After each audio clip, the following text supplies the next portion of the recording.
नमस्कार, मैं हूं दीपाली राणा। आप देख रहे हैं कल का बाजार। लेकिन पहले बात करेंगे आज के सेशन की। आज का सेशन फर्स्ट हाफ तेजी वाला सेशन था, जब निफ्टी ने नए रिकॉर्ड स्तरों को छुआ, 15,800 के पार निकला। और सेकंड हाफ में हमने देखी मुनाफ वसूली हावी होते हुए। लेकिन अच्छी बात यह है कि 15,600 के लेवल्स को निफ्टी ने किया है hold.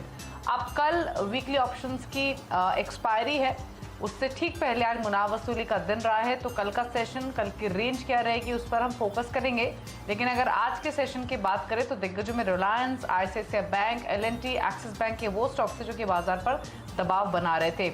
Auto, infra, cement stocks में सबसे ज्यादा कमजोरी थी। वही मिड कैप्स देखेंगे तो 7 दिनों में लगातार हमने रिकॉर्ड बनते हुए देखे। आज मिड कैप्स में भी प्रॉफिट बुकिंग दिखी। मिड कैप इंडेक्स भी दिन की ऊंचाइयों से फिसलकर हुआ है बंद। निफ्टी ऊपरी स्तरों से 165 और सेंसेक्स ऊपरी स्तरों से 500 अंक गिरकर बंद हुआ है। रियल्टी स्टॉक्स यहां भी बिकवाली देखने को मिल रही थी। मेटल स्टॉक्स दबाव के साथ ट्रेड कर रहे थे। कहीं अगर बाइंग थी तो वो थे पावर शेयर्स और साथ ही सरकारी स्टॉक्स। तो वहां पर एक अच्छा मोमेंटम आज के सत्र में देखने को मिला। अब हमारे साथ डी स्ट्रीट विनर्स.com के रचना वैद्य मौजूद हैं। क्विकली कल का एक आउटलुक ले लेते हैं, उसके बाद बिना देरी किए आपके सभी सवालों को शामिल करेंगे। ये शो हमेशा की तरह फेसबुक, ट्विटर पर लाइव भी है, तो अपने क्वेश्चंस आप हमें वहां भी भेज सकते हैं। Rachna, good evening, welcome to the show. पहले तो बताइए कल के लिए क्या स्ट्रैटेजी है। 15,600 को आज होल्ड किया है, जो कि बहुत इंपॉर्टेंट सपोर्ट है निफ्टी के लिए। अब कल है वीकली ऑप्शंस की एक्सपायरी, क्या रेंज एक्सपेक्ट कर रही हैं और क्या व्यू है इंडेक्स वाइज? जी गुड इवनिंग। एंड जैसे आज हमने सुबह 8 बजे बात किया था कि today we could see a sizeable tradable neat and clean fall, तो वो एग्जैक्टली आज मार्केट ने उस हिसाब से प्ले किया है। दैट मींस वो चार्ट्स के लेवल्स के हिसाब से आगे बढ़ रहा है। तो now the chart is showing कि कल के दिन में अगर रिकवरी आती भी है तो हम ज्यादा से ज्यादा 15,800 तक दोबारा जाने की कोशिश करें, ऐसा हो सकता है depending on the overall scene tomorrow morning, और कॉन्टेक्स्ट कैसा है और ओपनिंग कैसा है उसके ऊपर डिपेंड होके। लेकिन उसके ऊपर निकल पाए कल के दिन में, ऐसा मुझे चांस नहीं नजर आ रहा। ऑन द डाउन साइड जो सपोर्ट बनना चाहिए निफ्टी का, वो फ्यूचर्स के हिसाब से बन सकता है करीब करीब 15,500 पे। तो अगर कुछ भी नेगेटिव रहा in terms of global handover, तो हम ये आज जो माइनर करेक्शन शुरू किया है उसको कंटिन्यू भी कर सकते हैं।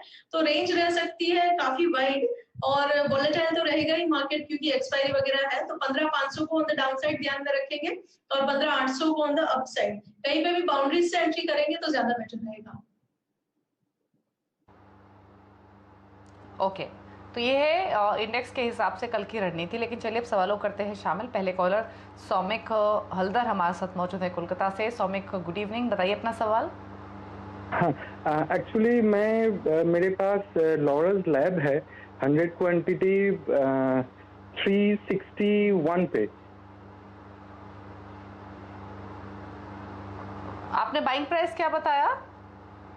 361। 361। ओके ओके, तो काफी अच्छे लेवल्स पर एंट्री है। रचना इनकी अच्छे मुनाफे में बैठे हैं। कल स्टॉक ने नए रिकॉर्ड हाईज छुए थे। आज भी ऊपर खुला था ये स्टॉक, उसके बाद थोड़ा हल्का हुआ। तो बताइए क्या करना है, इतने अच्छे प्रॉफिट्स को लेना है या फिर होल्ड करना है अभी भी? जी, इन्होंने बहुत अच्छे प्राइस पे इन्होंने एंटर करा है, और एक इम्पोर्टेंट ब्रेकआउट के टाइम पे इनकी एंट्री है, और इसीलिए the person is doing so well. और जहां तक इतनी जनरस मार्केट मिलती है तो निकलने का मैं नहीं एडवाइस करूंगी। वो ऑलरेडी बहुत डीप प्रॉफिट्स में है, तो वो अपने एसएल को 510 पे ले ले और उसको ट्रेल करे। तो यू नेवर नो, इतनी जनरस मार्केट जो इतना शार्पली चल रही है, ये कल को अगर ये इनका लॉन्गर टर्म होराइजन है तो की बात है, वो 800,000 की तरफ भी जा सकता है। तो आगे आगे वो जैसे जाता जाएगा वो फर्दर ट्रेल करेंगे एसएल को। फिलहाल एसएल ले लेना चाहिए 510 पे, और पहला टारगेट हम 650 का इमीडिएट के हिसाब से रखेंगे if is a short term player. और बाकी लॉन्गर टर्म में 800, 910, 1000 की तरफ भी ये जाने की पूरी क्षमता दिखा रहा है। ओके, तो होल्ड करने की सलाह है। इस स्टॉक में आप बने रहिए। 500 रुपए के आसपास एक स्टॉप लॉस रख लीजिए, लेकिन तेजी अभी भी बाकी है, तो रखिए स्टॉक को। अगले कॉलर से बात करेंगे केएल भूटानी हमारे साथ पुणे से। भूटानी साहब नमस्कार, बताइए अपना सवाल।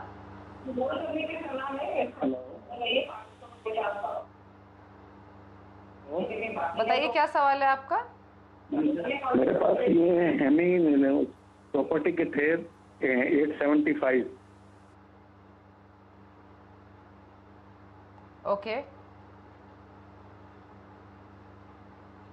चलिए टीवी के जरिए बातचीत कर रहे हैं। इसकी वजह से इनका क्वेश्चन हमें बाय डिले मिल रहा है, लेकिन जो डिटेल्स इन्होंने बताई थी उसके हिसाब से 2 स्टॉक्स इनके पास रचना जी। हेमिस्फीयर प्रॉपर्टीज 177 की बाइंग है और दूसरा है बर्गर किंग, यहाँ पर इनकी बाइंग है 151 के आसपास की। क्या करें दोनों होल्डिंग में?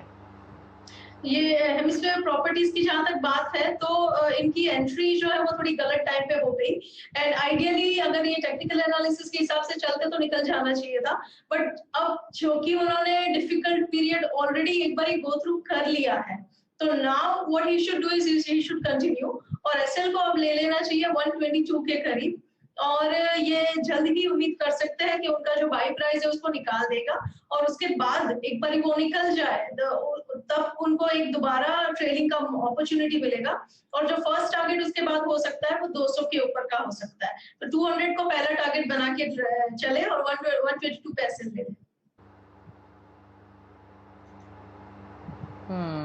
ठीक है, तो आपको दोनों स्टॉक्स होल्ड करने हैं, स्टॉप लॉस मेंटेन कीजिए, और टारगेट रचना जी ने आपको दोनों शेयर्स में बताए हैं। 200 के एक्सपेक्ट कर सकते हैं हेमिस्फीयर में, बर्गर किंग 190, उसके बाद 210। अगला सवाल ट्विटर के जरिए लल मानी ने भेजा है रायपुर से। रचना जी, डाबर पर इनका सवाल है, 500 शेयर्स 440 की बाइंग है, बताइए। डाबर की बात कर रहे हैं जी जी, डाबर उनका एंट्री कितना बताया आपने? 440 की बाइंग बताई है इन्होंने। ओके ओके ओके, तो again the person is doing very well, उनको अपना एसएल को ट्रेल करके अभी 540 पे ले लेना चाहिए, और अगर ये 540 सस्टेन करेगा इमीडिएट टारगेट हो सकता है 580 का, और आगे जैसे और बढ़ेगा तो फिर मल्टीपल टाइम्स हम एसएल को ट्रेल करते रहेंगे, होल्ड करना चाहिए। होल्ड करने की सलाह है, तो बने रहिए स्टॉक में, यही सजेशन है, और मुनाफे में ऑलरेडी हैं आप, 558 के आसपास हुआ है ये बार। हमारे अगले कॉलर हमारे साथ सतारा से अमर, नमस्कार, बताइए सवाल अपना। यस मैम, मैं अमर नावड़े बोल रहा हूँ सातारा से। हेलो। ओके, बिल्कुल सवाल पूछिए अपना। डिक्सन टेक्नोलॉजी के मैंने 100 शेयर परचेस किए हुए थे 3990 के प्राइस पे, तो इसके लिए मुझे लॉन्ग टर्म के लिए रखने थे शेयर। ठीक है, तो रचना जी डिक्सन टेक ऑलमोस्ट 4000 की बाइंग इनके मान लीजिए। डिक्सन टेक में एक स्ट्रॉन्ग मोमेंटम वाला स्टॉक ही रहा है, अगर पिछले 1 साल के आप रिटर्न्स देखें, और इन्होंने ये स्प्लिट एडजस्टमेंट के बाद ये शेयर लिया है। अभी भी दम है इसमें, रखें इस स्टॉक को? जी, इनको डेफिनेटली होल्ड करना चाहिए, और इनका जो एसएल होना चाहिए वो 3800 पे होना चाहिए, एंड ऊपर वाली साइड पे there is a good probability कि उनको 4500 और उसके ऊपर इवन लॉन्गर होराइजन होगा तो 4900 के लेवल्स भी देखने की उम्मीद हो सकती है। 3800 पे एसएल बना के होल्ड करिए, इट इज वर्थ।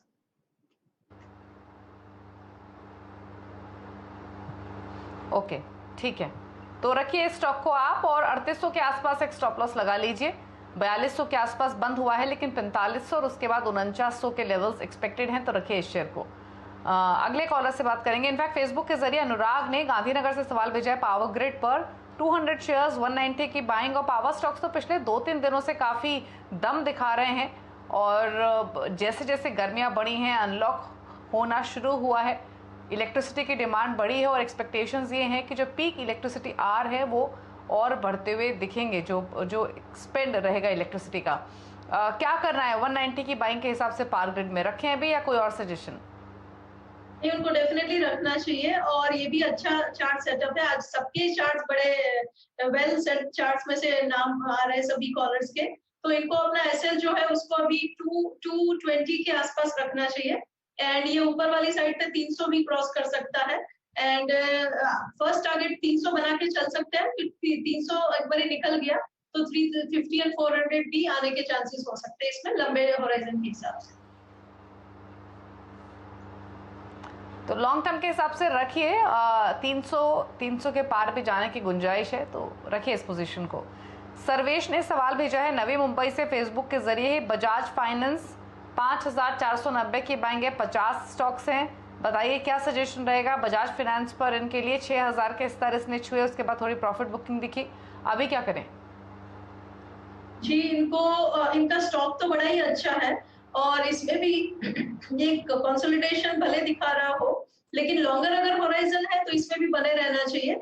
और लॉन्गर होराइजन के हिसाब से अगर किसी ने इस मोमेंट पे एसएल लगाना हो तो 5090 के आसपास लगाना चाहिए। जब तक ये लेवल सस्टेन रहता है तो ऊपर वाले साइड पे ये दोबारा से 6000 और 6300 की तरफ भी बहुत ही जल्दी जा सकता है। ओके, अंश शर्मा है नागपुर से। अंश जी नमस्कार, बताइए सवाल अपना। Actually, ma'am, I'm holding 2000 quantity shares of Igarashi Motors. Long term view जानना चाहता हूँ। ओके, ठीक है, इग्राशी मोटर्स पे लॉन्ग टर्म व्यू। आपका बाइंग प्राइस क्या बताया आपने अंश? 365। 365, ठीक है। बताइए क्या सजेशन रहेगा? मुनाफे में पोजीशन है इनकी इग्राशी मोटर्स में, 365 की बाइंग है रचना जी। जी, इनको अपना एसएल लगाना चाहिए 405 पे, पोजीशन को कंटिन्यू करना चाहिए। एंड पहला टारगेट जो ऊपर वाली साइड पे आ सकता है दैट कुड बी अराउंड 500, और एक बार 500 के ऊपर निकल गया तो फिर 580 के लेवल भी ये दिखा सकता है। बने रहना चाहिए, इट्स अ गुड स्टॉक। ठीक है, तो अच्छी क्वालिटी का स्टॉक है, रखिए इस शेयर को, यही सजेशन है आपके लिए। अगले कॉलर से बात करेंगे, स्वप्निल है अंकलेश्वर से। स्वप्निल गुड इवनिंग, बताइए अपना सवाल। प्राइस से 100 शेयर लेके रखे हैं टाटा कॉफी के, तो मुझे क्या करना चाहिए? ओके, किस बाइंग, क्या बाइंग प्राइस है आपका? 185। ओके, 185 की बाइंग है टाटा कॉफी में। तो पूछ लेते हैं रचना जी से। रचना जी क्या सजेशन? टाटा कॉफी में फंडामेंटली तो साउंड स्टॉक है और इनके बाइंग प्राइस से थोड़ा नीचे आया है, तो अब क्या सलाह रहेगी इनके लिए? जी, इनके साथ भी थोड़ा वही वाला प्रॉब्लम हुआ है कि एंट्री गलत लोकेशन पे हो गई है, तो इमीडिएट रिट्रेसमेंट इनको फेस करना पड़ा है। बट नेवरदलेस 157 के आसपास अगर ये एसएल सस्टेन कर लेता है तो ऊपर वाली साइड पे 200 निकाल के 230 एंड इवन 300 के लेवल्स अगर हम इसमें आने वाले medium and longer term horizon के हिसाब से देखेंगे तो बिल्कुल भी सरप्राइजिंग नहीं होगा। आसानी से ये 230 को क्रॉस करके 300 की तरफ लॉन्गर टर्म पे जा सकता है। ठीक है, ओके। राहुल है हमारे साथ जयपुर से। राहुल नमस्कार, पूछिए अपना सवाल। Good evening ma'am. मेरे पास दो शेयर्स हैं, एक अडानी पावर का और एक बीएनआर उद्योग का। तो अडानी पावर 100 शेयर्स 95 की प्राइस पे ले रखे हैं, और बीएनआर उद्योग के मैं 2000 शेयर्स 46 की प्राइस पे ले रखे हैं। तो दोनों के लिए मुझे क्या करना चाहिए? इनफैक्ट अदानी पावर तो आपकी काफ़ी अच्छी एंट्री रही, क्योंकि 95 के लेवल्स के बाद से इसमें लगातार हमने अपर सर्किट लगते हुए देखे। आज भी अपर सर्किट इस स्टॉक ने छुआ था और उसके बाद ये मार्केट नीचे आया तो स्टॉक का भी सर्किट खुला और उसके बाद ही फ्लैट बंद हुआ है। लेकिन बीएनआर उद्योग ये एक इलिक्विड स्टॉक है, 12 रुपये के आसपास बंद हुआ है, वॉल्यूम्स इसमें ना के बराबर हैं। तो आई डाउट रचना जी का कोई कमेंट होगा स्टॉक पर, फिर भी पूछ लेते हैं। रचना जी पहले तो ये बताइए, ये सिर्फ 3-4 सेशन में महज 60% की तेजी अदानी पावर दिखा चुका है, अच्छे मुनाफे में है ये। 50% का प्रॉफिट तो मिनिमम इनको हो रहा है इस वक्त। ले ले प्रॉफिट्स या होल्ड करें? और बीएनआर उद्योग पर आप कुछ कमेंट कर पाएंगे क्या? जी, अदानी पावर में उनको एसएल लगाना चाहिए 129 पे, और उनको होल्ड करना चाहिए फॉर लेवल्स ऑफ 180 एंड 200। और ये डेफिनेटली प्रोबेबिलिटी है कि ये लेवल्स हम इसमें देख सकते हैं और मीडियम टर्म होराइजन। और जो दूसरा इनका स्टॉक है बीएनआर उद्योग, उसके बारे में मैं ये कहूंगी कि अगर कोई न्यूज इसको ऊपर लेके जाती है कल को फॉर सम सडन रीजन तो अलग बात है, बाकी ये stock is not in a very good trend. एक बार ये चलना शुरू कर देगा और 15 क्रॉस करेगा 15 तो फिर ये 22 की तरफ जा सकता है। लेकिन 12 और 15 के बीच में ये जब तक घूमता रहेगा तब तक ज्यादा उम्मीद वाली बात मुझे नहीं नजर आ रही। और अगर फिर भी इनको होल्ड करना है तो 10 के नीचे एसएल को लगा लेना चाहिए। ओके, विशाल है होशियारपुर से। विशाल गुड इवनिंग, बताइए सवाल अपना। हाँ जी मैडम नमस्कार जी।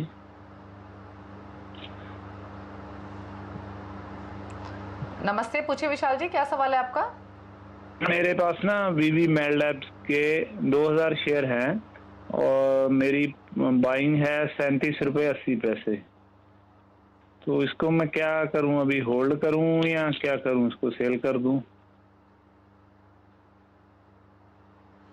वेवमेड लैब 37 रुपये 80 पैसे की आपकी बाइंग है, 2000 शेयर्स है। पूछ लेते हैं क्या करना चाहिए।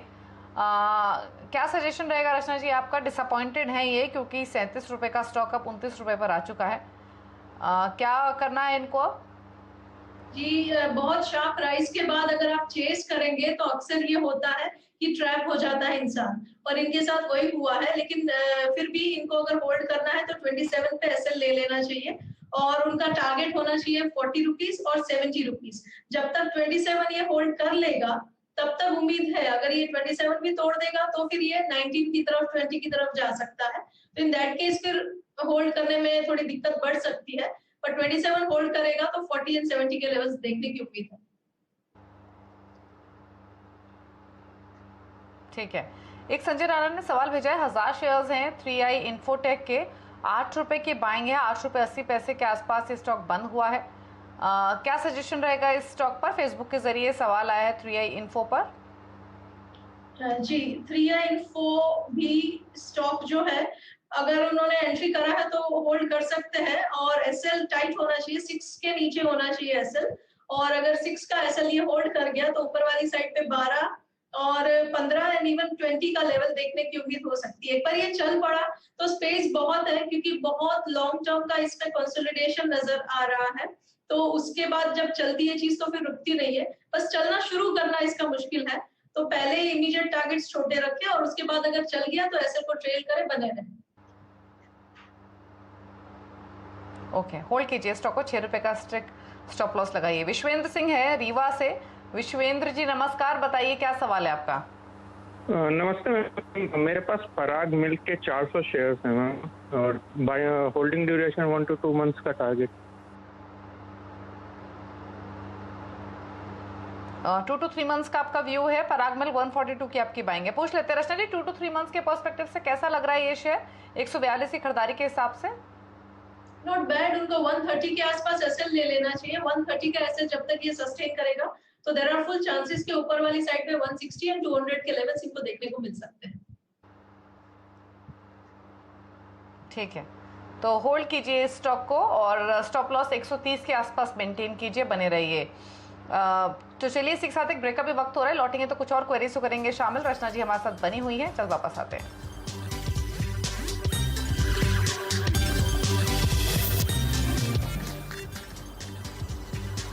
आप देख रहे हैं कल का बाजार। रचना हमारे साथ मौजूद हैं आपकी सभी क्वेरीज को आंसर करने के लिए, और आप सिर्फ ट्विटर फेसबुक की क्वेरीज पर करेंगे फोकस। पहले सवाल ले लेते हैं सविता का। इन्होंने एसएमएस के जरिए हमें सवाल भेजा था नागपुर से। मिर्जा इंटरनेशनल 5500 शेयर्स हैं रचना, 59.43 की बाइंग है।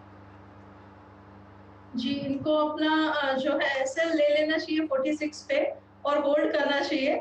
और ऊपर वाली साइड पे देयर इज पॉसिबिलिटीज कि अगर 46 होल्ड करेगा तो 70 एंड 90 रुपीस के टारगेट उनको देखने को मिल सकते हैं।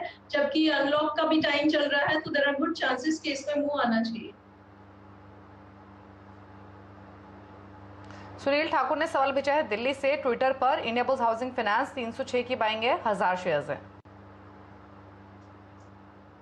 जी इंडियाबुल हाउसिंग की अगर बात करें तो इसमें अपसाइड में मूव के लिए स्पेस तो बहुत है, और अगर इनका horizon medium to long term है तो इनको बने रहना चाहिए।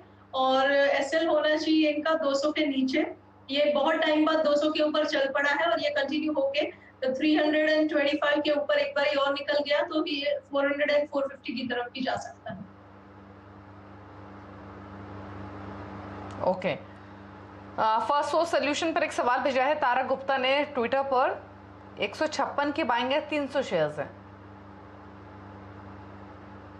जी फर्स्ट सोर्स की जहां तक बात है तो इसमें भी बने रहना चाहिए। ये चार्ट भी अच्छा है, बढ़िया है, और फर्दर पॉसिबिलिटीज है कंटिन्यूएशन की। इनका जो एसएल होना चाहिए वो करीब करीब 110 के आसपास होना चाहिए, और ऊपर वाली साइड पे पहला target 200 and then 230 and 250। Okay, Jayanta Mohapatra ने फेसबुक के जरिए सवाल भेजा है नाल्को पर। 5000 शेयर्स है, 56 रुपए की बाइंग है, व्यू है शॉर्ट टर्म का। जी अगर शॉर्ट टर्म के व्यू के हिसाब से उसको देखें तो इसमें एसएल होना चाहिए इनका 61 पे। प्रोबेबिलिटीज आर देयर कि ये ऊपर जाएगा, और 80 और 85 के लेवल्स इनको शॉर्टर टर्म में देखने को मिल सकते हैं। ओके। प्रभात शाही ने एक सवाल भेजा है फेसबुक के जरिए ही। ज्वारी ग्लोबल 122 रुपये 70 पैसे की बाइंग है, 50 स्टॉक से, क्या कर रहा है?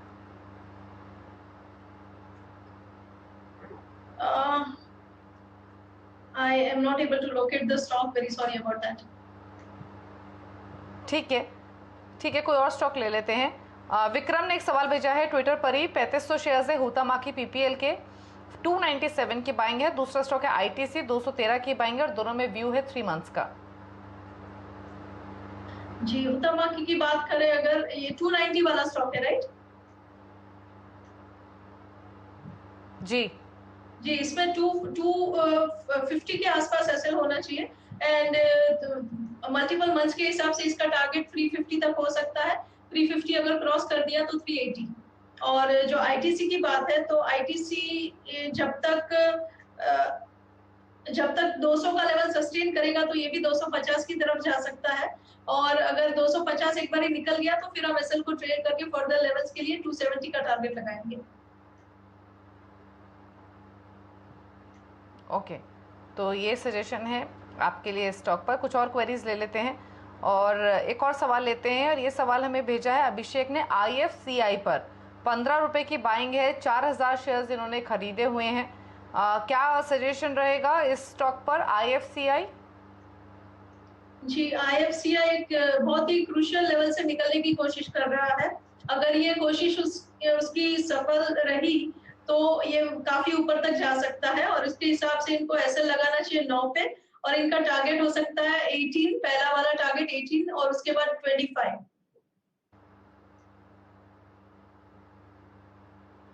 ठीक है, तो होल्ड कर लीजिए फिलहाल। लेवल्स आपको बताए हैं रचना जी ने। चलिए सवाल इतने ही शामिल करेंगे क्योंकि शो को समेटने का वक्त है। रचना जी, कोई डिस्क्लोजर आपकी ओर से? नहीं, I don't have any of these stocks.